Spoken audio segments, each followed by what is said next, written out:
Hello, welcome to this special article. Exactly 1 year ago on this day, I published my first ever post on my blog. Since then, it was an interesting journey. I experienced ups and downs. I want to summarize in short positive and negative things I encountered during my online journey.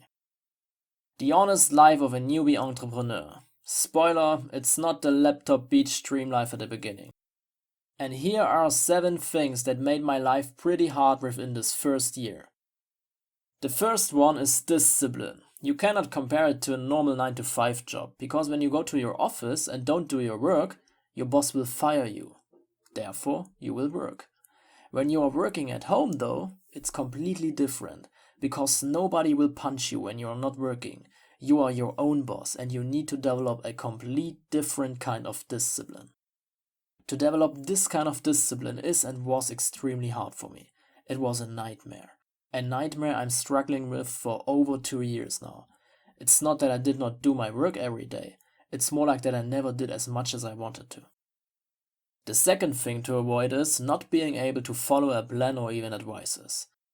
I had the disadvantage that I started my new business journey with lots of knowledge and experience in the affiliate marketing niche. I bought tons of courses and different make money online ideas before I joined my new business program, as I reported in details within my story. Sounds like a contradiction? It's not, because if I would have been a complete newbie, I would have been able to follow the blueprint Dean and his program gave to me to the point, without trying and doing it my own way. The third reason, unable to make decisions for my business. This one goes hand in hand with the last point. I was not able for a very long time to decide which traffic strategy I want to use. I started one strategy and thought, Then I tried the next one and still thought, And so on and on. Don't be like that if you want to succeed. Unfortunately, this is not a problem I solved completely yet. Still to this date, I'm thinking about which strategy might be the best for myself. Isn't that crazy? Even 1 year later, I'm not completely sure about that. I hate it. Point number 4 to avoid is creating content instead of driving traffic.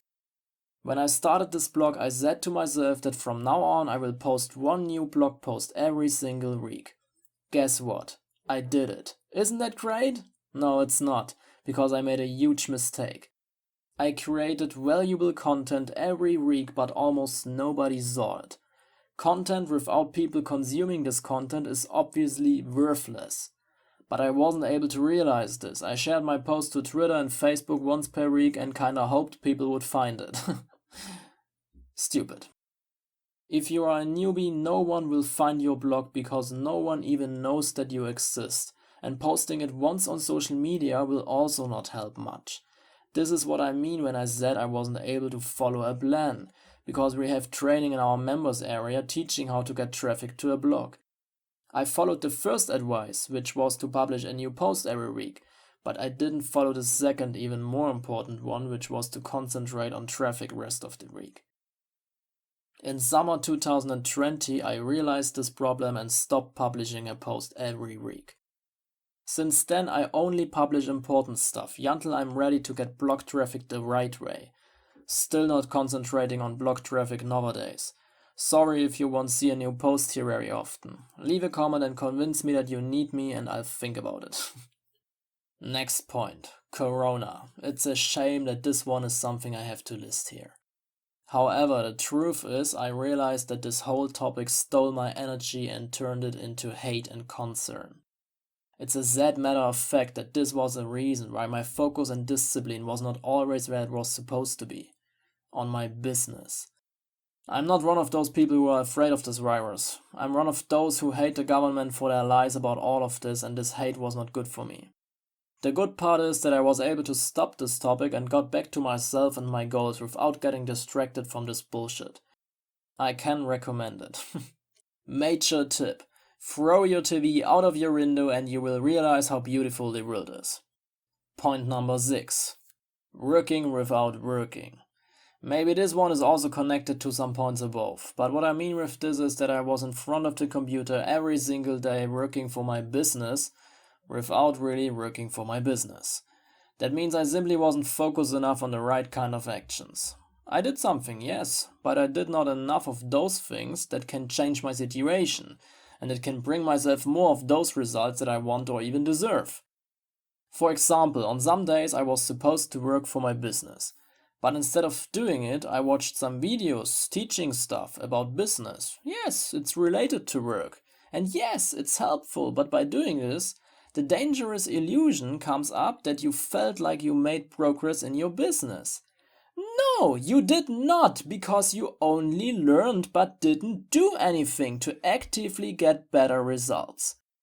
This one is a very common and dangerous one, so please be aware of it if you are in a similar situation. Never learn more than you do. Never be busy the whole time without doing the right kind of things, which in my case was getting traffic to my pages. You probably heard of the 80-20 rule. If not, please watch this video, it explains it very good what I mean with this whole point here. And obviously there's a link to this video, so if you want to find a link, then just click this article and find the link inside the article.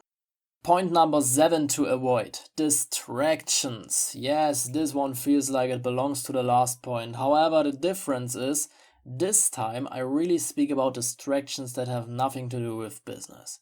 One big distraction for my energy, etc., was the COVID topic, as I wrote above already. My other biggest distraction is my phone. I have to admit it, I'm addicted. Yes, a harsh realization for me, because I'm living my whole life avoiding any addictions at all. I don't smoke, I almost never drink alcohol and not even coffee. I avoided all of the common things. But I have to say I'm addicted to my phone. Okay, to be fair, I guess there are people that are worse. Or maybe nobody else would even say that's an addiction, because everybody nowadays often uses it, unfortunately. Even though that might be true, it's crazy how I'm just grabbing my phone every 10 minutes to take a look if I got a new message. This one is a big problem and also related to the discipline factor. If you're not working from home, you have no idea how hard it can be to develop this discipline. Sure, maybe for me it's harder than for others, because it also depends on circumstances in life which are not optimal in my case, but never mind. Things I can be proud of this year. I can be proud of the fact that I'm aware of those points I listed above, and especially that I'm getting better at all of them. I'm not as undisciplined as I was, I'm getting better in following advices and stick to proven plans. I started making better decisions already. I'm not focusing on content anymore. Corona is only an irrelevant side topic now. I'm able to set times and be productive during those times. I'm getting less distracted from all kind of things. However, my biggest achievement this whole year is all about the mindset part. I was able to defeat psychological problems I had with the help of affirmations, meditations, frequencies, etc. I started to manifest miracles and money into my life, which was and still is incredible. I started to implement a morning routine, I did more sport, I felt more happy in general. In terms of business, I learned so many useful new things during this year. Without the coaching sessions every week from Dean and his team, I would still be very much lost and wouldn't make the right progress. I'm also proud that I can help more people with my knowledge I already have now. I'm not done learning and probably never will be, but I'm grateful for those things I know. If you're wondering why the hard part is that much in comparison to the positive things, then don't worry, because I just did not want to repeat myself. In my post, The Untold Secret of Making Money Online, I wrote about the positive things that happened to me in way more details. My best post this year. Take the time to go through it. Thanks for reading, or in your case listening, and happy birthday again to my blog. Oh damn, thank God that I'm not again at this point where I was 1 year ago. Toby. This is my mega digital dream.